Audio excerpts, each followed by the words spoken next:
this is something that I've struggled with ever since I was started teaching, like even back when I was like in college and like learning stuff, is differentiating between an agenda and a lesson plan.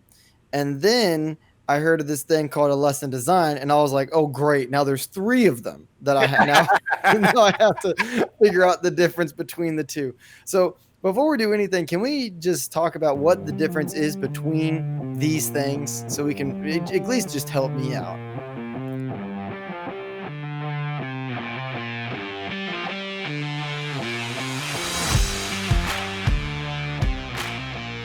I'm Chris Mosley. I'm Tyler Lamond. And I'm Chris Pratt, and welcome to the Teach Bigger podcast.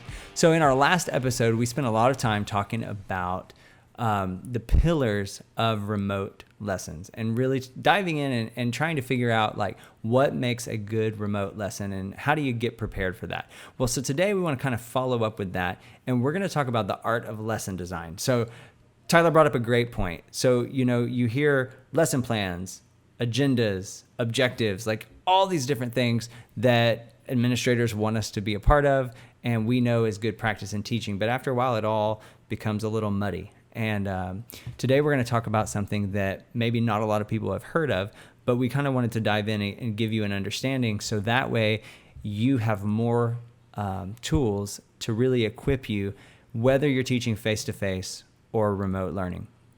So we're going to talk about lesson design.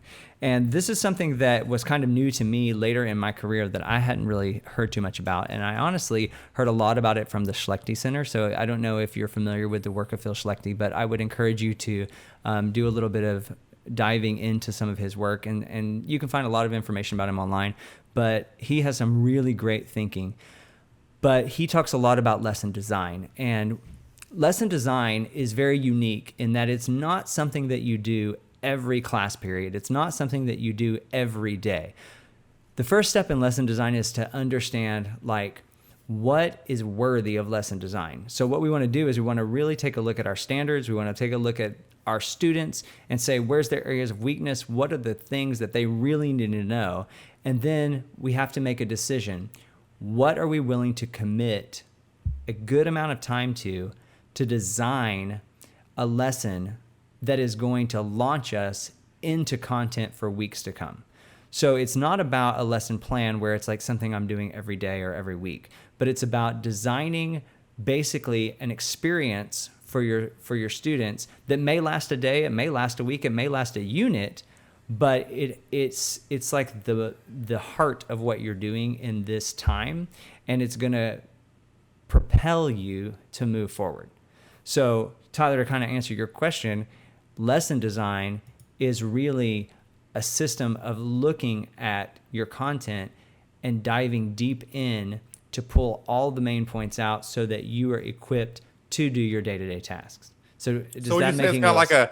Like it's sitting there trying to figure out your destination, so you kind of make like a roadmap of where we have to go. You might not have every single bit and piece together, but you have an idea of like the direction that you're going, type of thing. Yeah, like I'll give you For those who are not familiar. Right, I'll give you an example, and to me this is an example that made a lot of sense.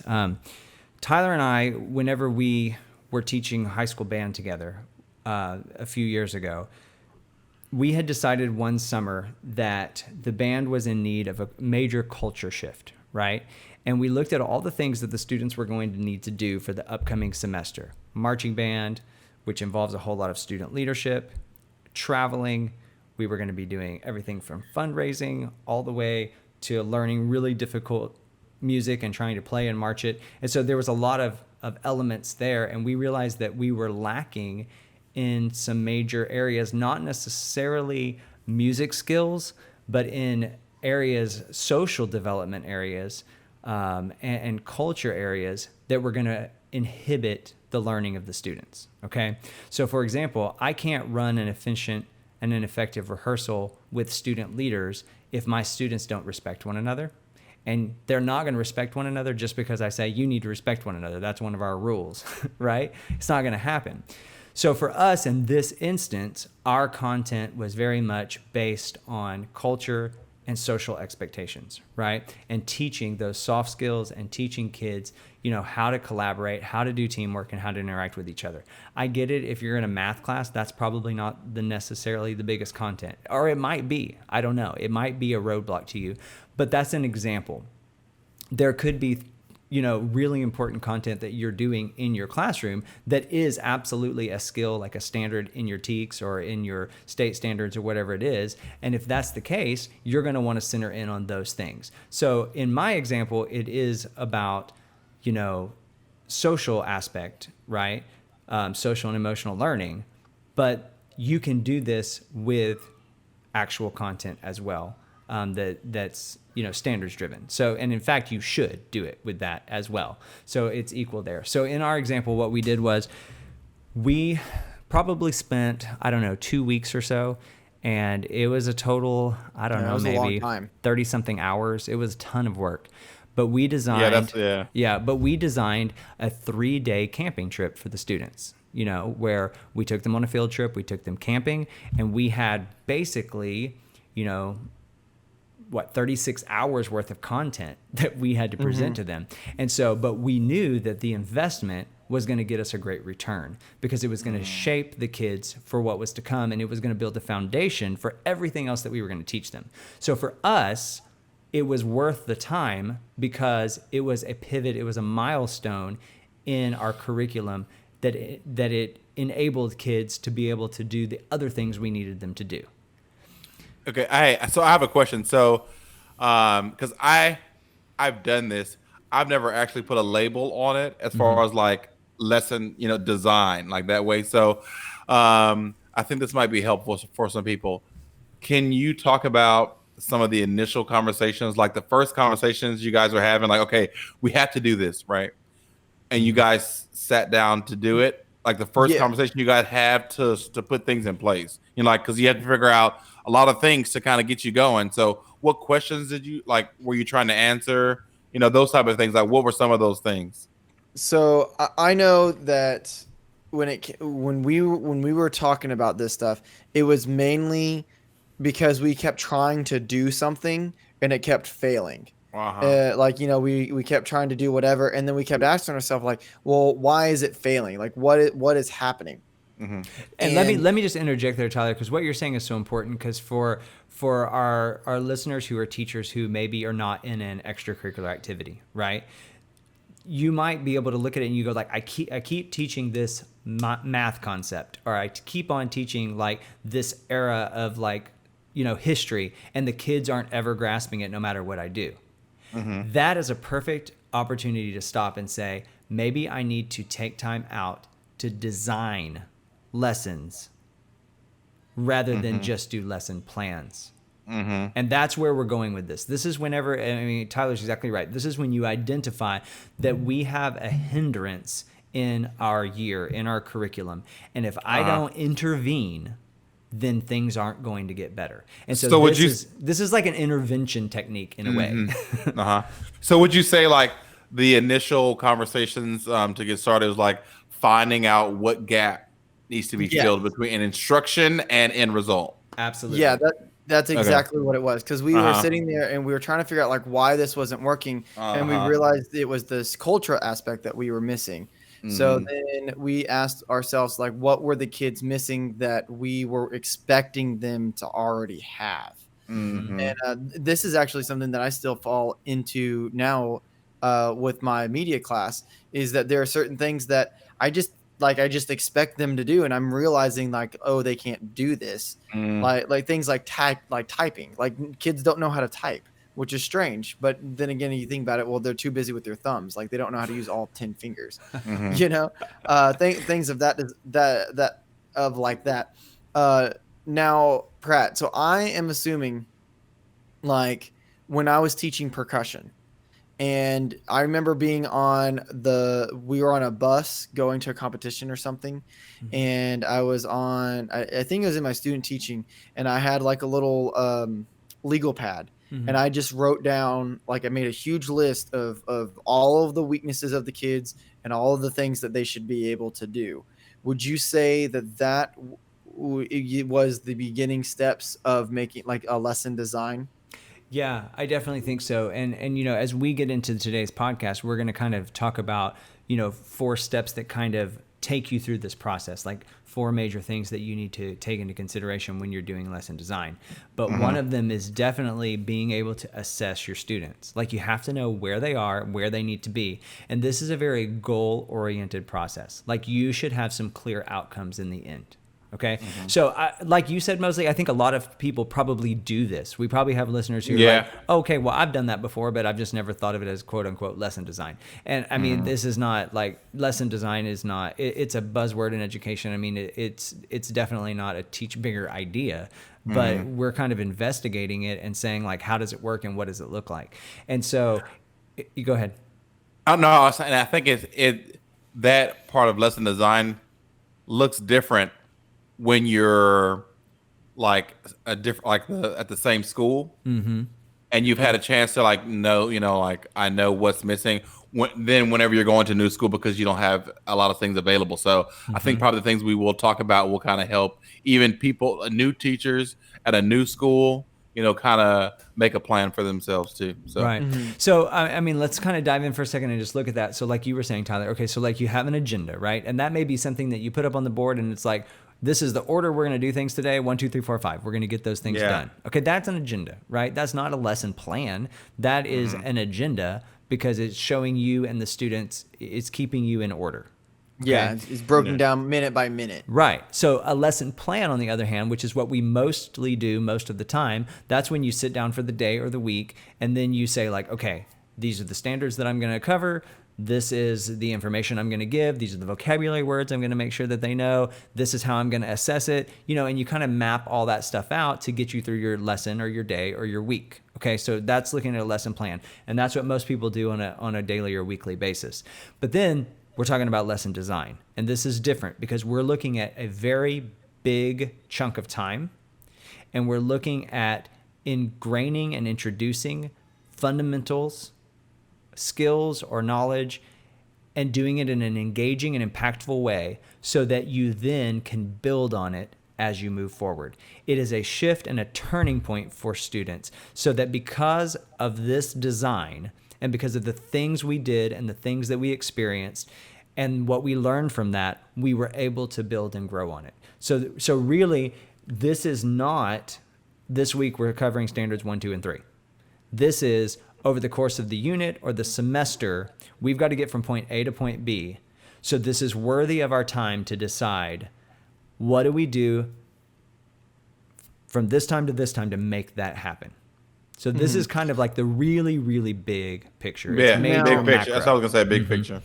Now, let me ask you this. You said that it's like kind of the start. So it's like springboarding your lesson plans in all these things. So I'm basically thinking it as like an upside down pyramid or whatever. Like the lesson design is the big thing and it funnels itself down to the lesson plan. Lesson plan, agenda. That's exactly what I was thinking. Yeah. Yeah. But would you also say that it could be a landing point too?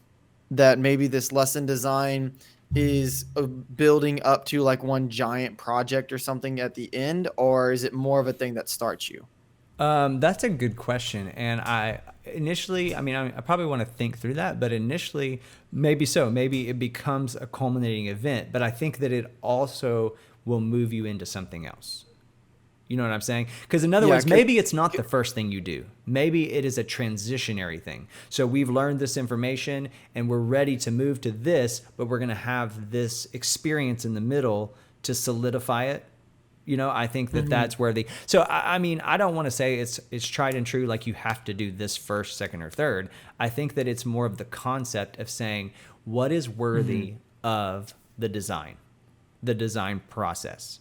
And so to me, like the checklist for the design process is, first of all, is it standards based? Is it going to cover the standards I need done? Okay. And 2, is it going to be an experience that students are going to be able to engage in, learn from, and then use in the future? Okay. So then, because I'm trying to think about like when we designed this camping trip. We didn't know we were going to do this camping trip. We sat down. We're like, okay, we need the kids to have XYZ skills And before we go that is how forward. it starts. Okay, that is definitely how it Okay. starts. So any teacher that's listening right now who is like, okay, well, I'm willing to try something because whatever. So it starts with identifying what needs to be taught. Right. And I mean, that makes sense.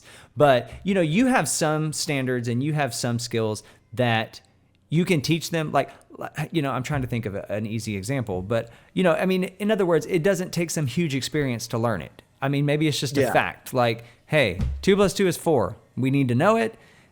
Okay, you got it. Let's move on. We don't have to have an experience, you know, or maybe we do. I don't know.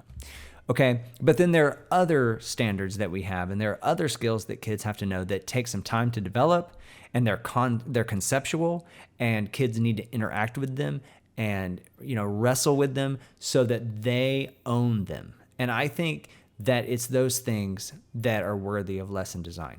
So for us, it was a social emotional learning experience.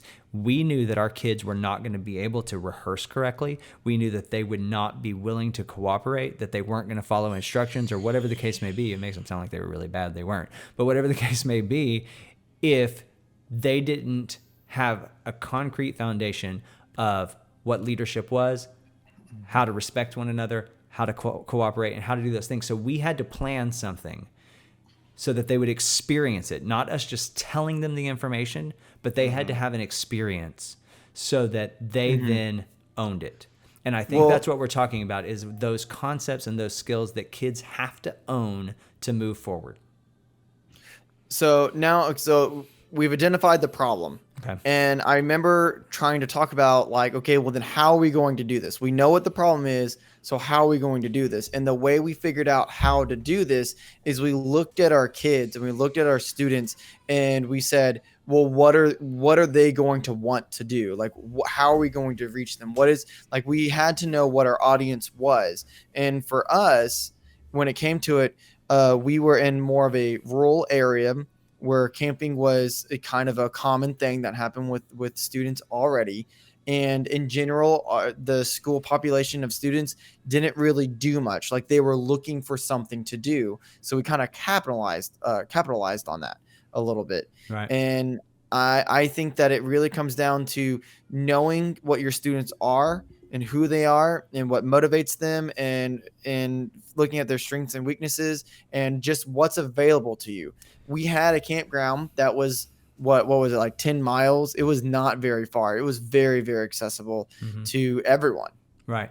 Well, and so, I mean, that's perfect. So that's it. Step 1 of lesson design is you have to know your audience. Okay. I mean, you know your standards and you know what needs to get taught, but if you don't understand your students and what they need, what, you know, makes them tick, if you don't know how to communicate to them, then you're not going to be effective. So step 1 of the process, lesson design, is to know your audience and consider your audience, right? So, I mean, I don't necessarily have a checklist, but here are some things that you can really consider. Like, first of all, what are your students' strengths and weaknesses, right? So if you know that, hey, they're really weak in this area, like in our kids, they were weak in the area of cooperation, right? Okay, they didn't cooperate very well. Yeah. But they were strong in the area of, like, fun and games, right? Like, they like to play. I was wondering where you were going with that. Right. So that's part of why we did what we did, because it was an true. active event that allowed them to, like, go outdoors, have fun, play games, do whatever. And we were gonna, social. Right, be social, because they were great at social, they were bad at cooperation, right? And so we took their strength. They like to hang out together, but whenever it comes to being able to lead and guide and help each other, they all want to be in control, and they're not good at that, right? Yeah. So that's kind of an example. So, you know, I realized that, you know, not everyone's going to be able to take a camping trip, right? And that's not the point of this. The point is that you figure out what do you have access to and how can you do it. So, you know, what are their strengths and weaknesses? What motivates them? And then what do you I think that's a big one. Yeah, what motivates them? And for a lot of kids in a face-to-face classroom, what motivates them is not being in a face-to-face classroom. Like, they want a change of atmosphere. And I mean, think about it. They've been in school since kindergarten, and then they're seniors now, and they've literally spent most of their day in their own little, desk inside for 12 years. They just want to do something, right? Right. They just want to do something. And so it's about designing things that gives them an experience, so that's something to consider. But, what's available to them? Okay, if we're talking about doing this for remote, what technologies are available? Because some people are listening and they have class that's 100% remote right now. Well, obviously you're not going on a camping trip, right? So what are you going to do? Well, what do you have available? Do all your kids have Chromebooks? Okay, well, that's something to consider. You can use that as part of the lesson design. You know what I'm saying? Do you know that all of your kids have access to this supply or that supply? And then you can incorporate that. So I don't think that it has to become extremely complicated. I think you just have to consider it. And one thing you might want to do is just sit down and make a list of the things that are important to your kids, and then say do they have access to this? Now, if you're a teacher in a situation where maybe you just now start to know your kids and you're like, I'm not sure. I was going to say that. Right. What do you right. So what do you guys suggest? Okay. So, well, first of all, I would say this. You do not have to do lesson design before you have a first lesson. It's not like I can't start my year until I do lesson design. In fact, you probably can't do lesson design until you get to know your kids. You just can't. Now, there are some intentional ways that you can get to know your kids. Okay, like for example, if you're new to a campus or new to a district or whatever, or maybe just new to those kids, there's some considerations. What is the campus culture? What are the kids used to? What are they strong at, right? What are the demographics like, right? So, Tyler and I were teaching in a very rural district, right, where, fishing and hunting and camping were commonplace. That's not weird. But if I'm in the inner city, that's probably not going to be the case. That's going to be a foreign activity to those kids. And that doesn't mean it's not a good activity. Maybe that would be a good experience for them. I have to consider these things. So the demographic plays, okay? What about just simply pop culture, especially if we're dealing here on remote learning? What are the kids used to? Do the kids love YouTube videos? Then maybe I need to design some experiences that involve YouTube videos, right? Whether I make them or I find them. Somehow, if I incorporate that, I'm speaking to their way of doing things. And that's so important. Maybe it's a matter of incorporating some memes. Maybe they like online gaming. I have to consider these things because my goal is that they understand the content, not that I do what's easy for me. And I wouldn't I think a lot of teachers overlook this pop culture thing because pop culture is usually geared toward high school and college people because that's who is making the pop culture, and once you hit a certain age, you just don't really care about it. You don't, you don't care about what Taylor Swift is doing and what's happening with Jay-Z or what's the most happening meme. Like you don't care. And a lot of times you're scrolling through Facebook because, whatever, and you see these memes and you're like, why would anyone think that this is funny? Right. You know what I mean? So I think a lot of times teachers overlook that stuff, but you don't need to know all that stuff. You literally just need to know one thing. If you just go out and you make a point to know one thing, it's going to blow those kids away. I made a point before the school year started to know at least 2 makeup techniques. That's a big trend right now on Instagram. You mean cosmetics? Yeah, cosmetics. Yes. Okay. Oh, that's why you were doing your makeup the other day. Oh yeah. I got the eyeliner. And I did that because one, I know that cosmetology is a really big program at my school. There. And I know that whether those kids are in cosmetology or not, that's just a big thing in girls right now. Anyway, there's tons of TikTok makeup tutorials, whatever. And I made sure I knew at least 2 techniques or memes or whatever, so that way I could make a reference to it in class. And when I did, those kids were like, "What are you talking about? How do you know about that?" I'm like, "Oh yeah, Mr. Lamont." He's like, "I'm on that TikTok. I know what's going on." And then before I know it, before they know it, I'm already building that relationship, and now I know more about them because they didn't tell me that. I took a shot in the dark. You know what I mean? Yeah. And based on how they reacted, now I know that that's something that resonates with them, and now I can better individualize them with a lesson. Well, and I think what you said was so important because you have to build relationships with your students, right? Like you have to figure out who they are. Who are they Let and me what do let they me tell need? you what. So this is my second year at my school, and like going in last year, you just went in blind. You know, I didn't know anything about them. I just kind of knew what I wanted to do. And so I planned everything based on that. Like I'm strong on culture, and like what they needed, like what I thought the perfect culture needed to look like. And then as I got to know them, I was able to, like change a little bit, like kind of shape on how my delivery of things, because I found out like I know what these kids like to do. I know like they are very much social, but they're it's weird. They're social, but they can cut like this group of kids. They cut it on, and they're like serious about marching band more than like almost more than any group that I've been worked with. So I knew I could kind of like play both sides with them. I know they like to be social, so I would make sure that we have a good time. And they had a time just to hang out. And I think that's how I won them over, because I let them be kids, and so like kind of planning going into this year, I would try to, I tried before COVID, of course, Yeah. we would plan way more social things to let them enjoy that even more, and which in turn help the culture, which in turn help my teaching environment, which like now, like this year, the kids are just like amazing. I mean, they were last year, but you could tell it's on a way different level. They've grown exponentially because just the shift in things from last year. Now I know them, and so know your audience. Check. Yeah. That's super super important. Yeah. So equal to that, and maybe this is even something that has to happen beforehand. I don't know. Yeah, it should.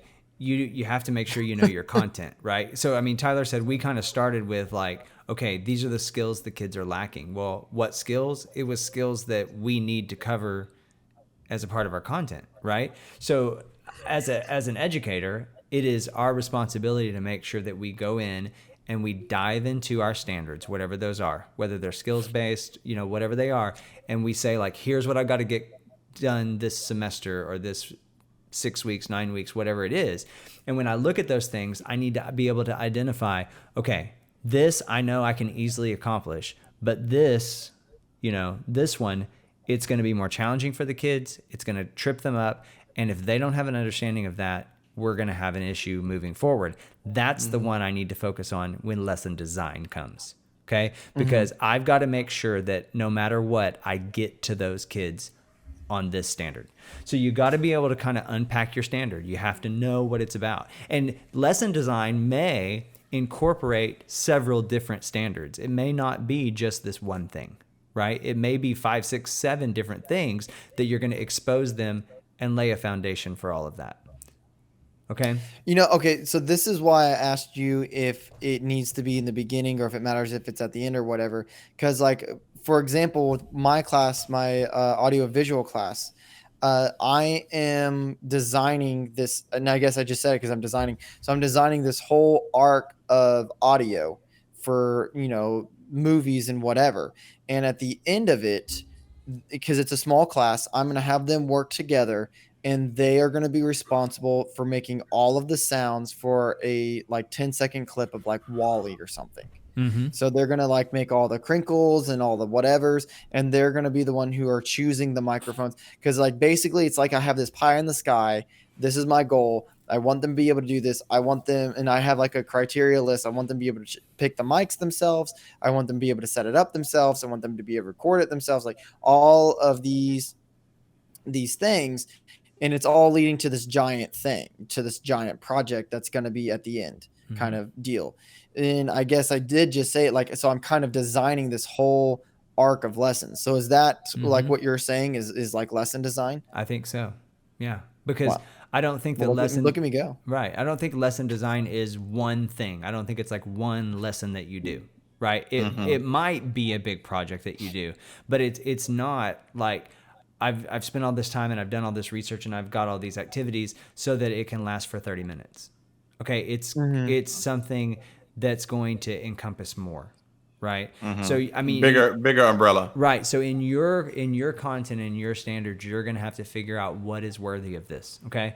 But it's about knowing that content and where it's going to take the students, right? You have to have some clearly defined goals. So in other words, I'm going to go in and I'm going to design this for these standards. And by the end of this lesson design process, and when the kids have done everything I've planned, they would be able to do A, B, C, D, E, and F, or whatever the case may be. Like, I'm going to be able to have these really tangible goals that I'm going to say, my students will do these things as a result of this process.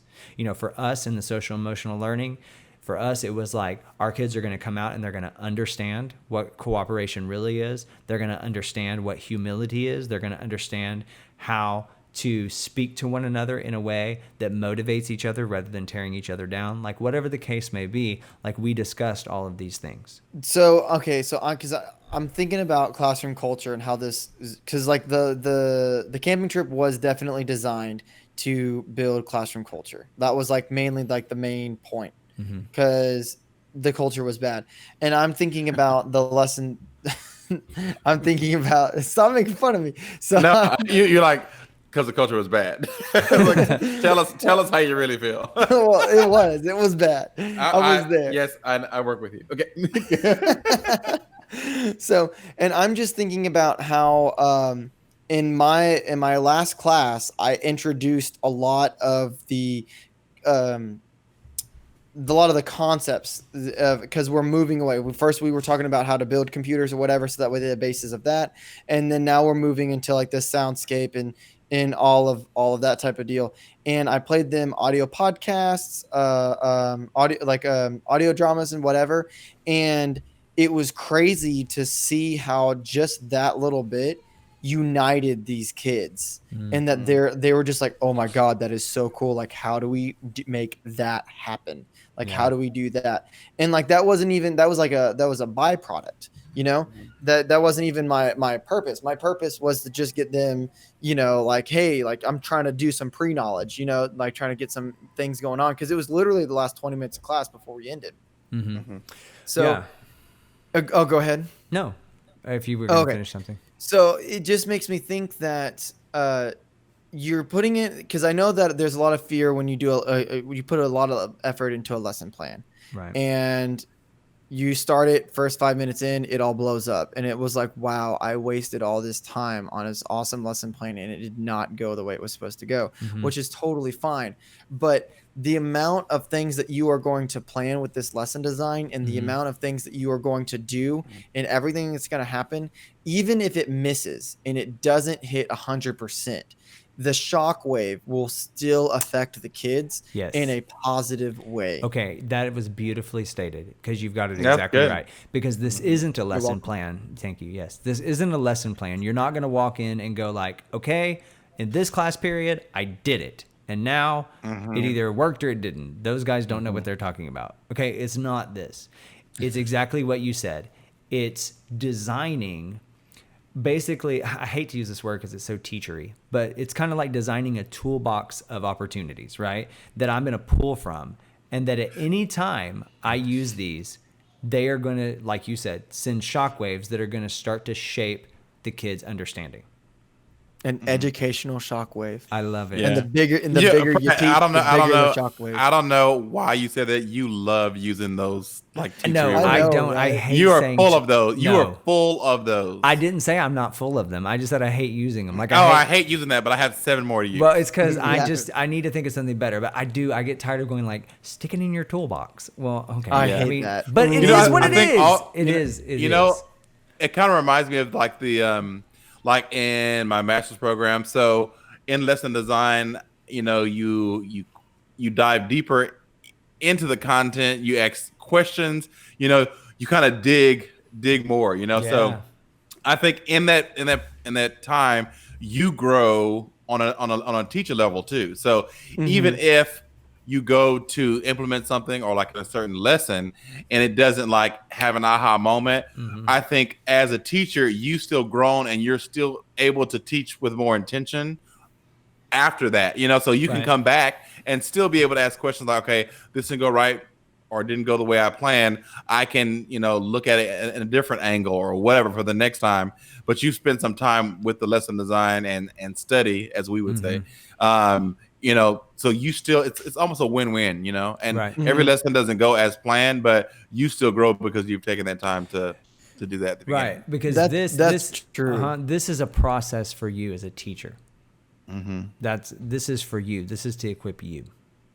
Look, and I think that there's even an element in there that can help a teacher from not burning out, because I know it sounds like it's a lot of work, but if you're a teacher, and especially if you're listening to this podcast, then you're probably someone who's always looking to get better. Right. You're probably someone who's like constantly looking for a challenge or whatever. And there's a difference between talking about it and lecturing about it and like doing small lessons about it, and then actually physically doing it. So like, I know when I just finished my computer segment or whatever, how to build a computer, like I actually physically built a computer alongside with the kids. And I was like, whoa, this is way different than me just telling them like where the wires need to go or whatever. And I grew as a professional, as a teacher, and as a person. And I feel way better about that whole unit that we did. And it's got me excited for the next one that we're about to do, because I know that I'm going to be right next to them, making it happen too, and physically doing it with them. Right. And I think sometimes teachers kind of lose sight of that, physically doing it alongside of them. Like there's a reason you're teaching, whether it's your true content that you want to be teaching or whatever, like, take that opportunity to learn and grow as a person. And if the kids see you do that, then they're probably going to do it as well. Yeah, it keeps it fresh for you. Well, okay, so I work with College Board, and I love their mentality, right, in their pre-AP work, because it's all about teaching the kids to think like whatever subject they're in. So like if they're in fine arts, how does an artist think, and what does an artist do? And as a teacher, I am an artist teaching kids how to be artists, right? So there are things that they need to do and ways that they need to think to be an artist. And that is like the foundation of lesson design. So for example, to my science teachers out there, okay, what does a kid need to do if you were to consider them a scientist? Quit looking at your kid, your 5th grade student, as a 5th grade student's doing science. Instead, look at them as a 5th grade student who's a scientist.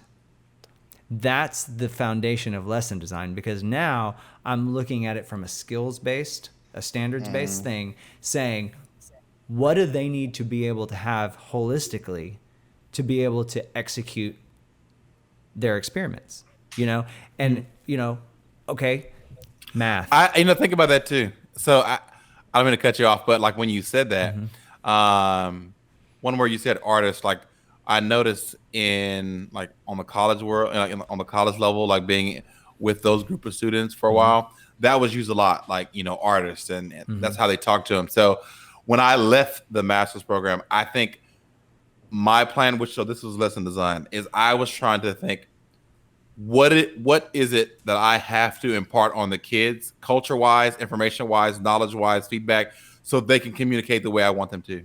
Right. And communicate with me on the level. So, Exactly. and I set from the ground level, from like how I want them to pay attention to how I want them to respond, how I want them to think. And so like all that kind of guided me into like how I just injected a bit of culture here, how to respond, what's excellence, how to listen, how to, all that. And then I find it now that they're able to communicate exactly how I want them to, but I started from the ground level of like, on the same premise of what you're talking about, Pratt. So yeah. And so I mean it's the same thing in math. Like what does a mathematician have to do?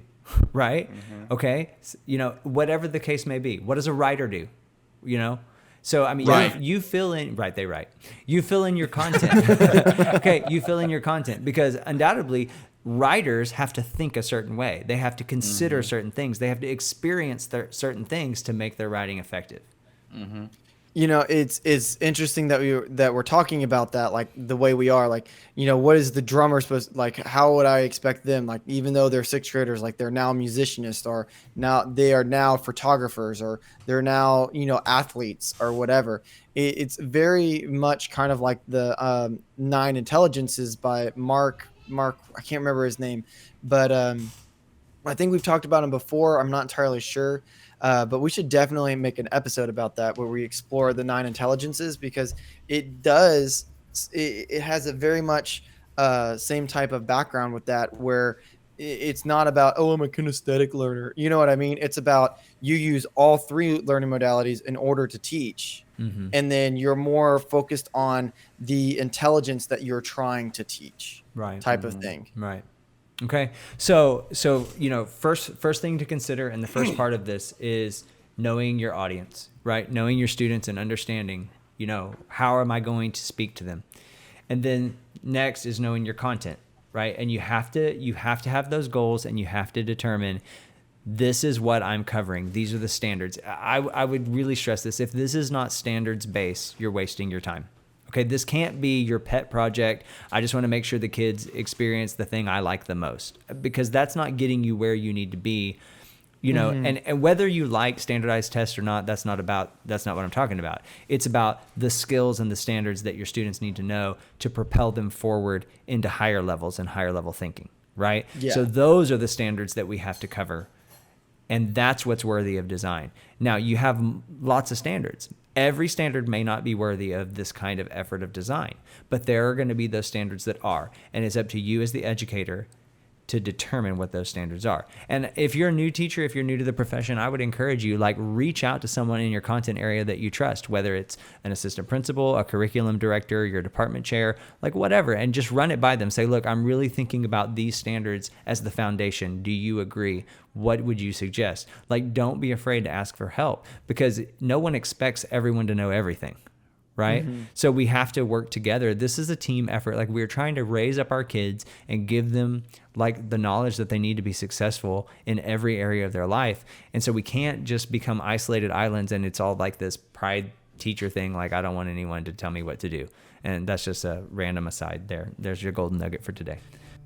All right. So I feel like that we're in really deep into this subject now, and I hope that you, as a listener, are really starting to get a sense of what lesson design is all about. We're going to wrap it up for today. And on the next episode, we're going to finish up this topic, where we're going to talk about activity streams, which personally is just absolutely the thing that I get so excited about, because it's kind of like the meat of what you do in lesson design, is the activity stream and designing those experiences. And then we're also going to talk about engaging assessment and making assessment fun for students, that it creates a platform for them to actually share what they know, rather than feel like they're having to prove what they know.